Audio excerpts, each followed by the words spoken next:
I think a lot of the manosphere was very much the opposite side of the coin of feminism, and I'm not the first one to say that, but it was a very Agree. reactionary, Mm-hmm. kind of like meeting place and mindset and ethos and everything else.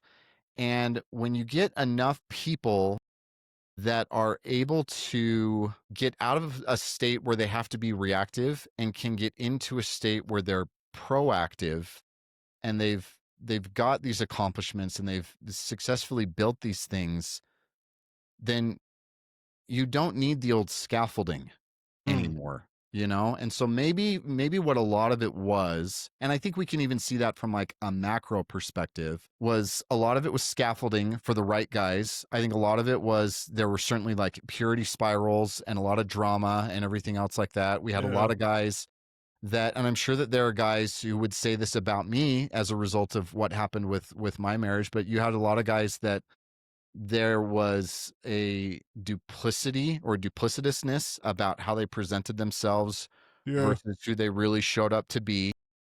And I think that that is one of the hard things about it is, and you can see this in my own content, and I've written about this a lot because I know that I am a public figure and I'm tied to this space. How do I present in a way that is equal parts aspirational and humble? Mm. And a lot of guys missed the humility aspect of it.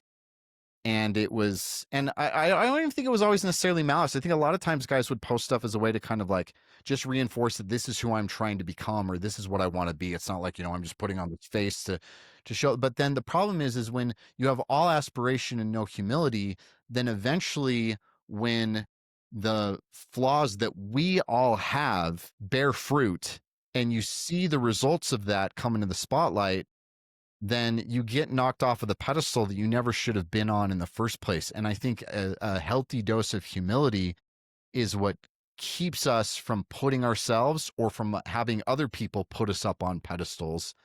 And most of the manosphere lacked any humility. Mm-hmm. Yeah, and then sort of the 4 years of Biden came along, and when Trump was president, that was sort of gave air cover for a lot of men, as it is now, to begin thinking and speaking about these things. And then from 2020 to 24, during the Biden presidency, when things turned considerably darker, a lot of men's sins came to the forefront. Andrew Tate decided that he was going to eat the whole buffet, and kind of did. And so I think there's a component of it where there was never anything solid built there kind of to begin with. The duplicity was a part of it as well. And again, there was this lack of humility. There was a siloed thinking. The interpersonal drama was, of course, a big thing. And I think you're right that it was feminism for men. And I think there was a way in which it was productive for a lot of guys. But yeah, it's a vehicle that was meant to be left behind. It drove you a certain distance. Now you have to get out and you either build your own car or walk on foot, or however you think about the metaphor. But like, it was never meant, men were never meant to set up camp and live there. No, Yeah. no. And I think that what's hard is that for a lot of people, you couldn't, I mean, you make a good income and you have status and clout and all of Yeah. these other things, and it's addictive to be on that side of things, and especially because you can come up with very real and very moral justifications of we're helping men and they're in these hard places and we're helping them navigate this and it's self-development and all of that.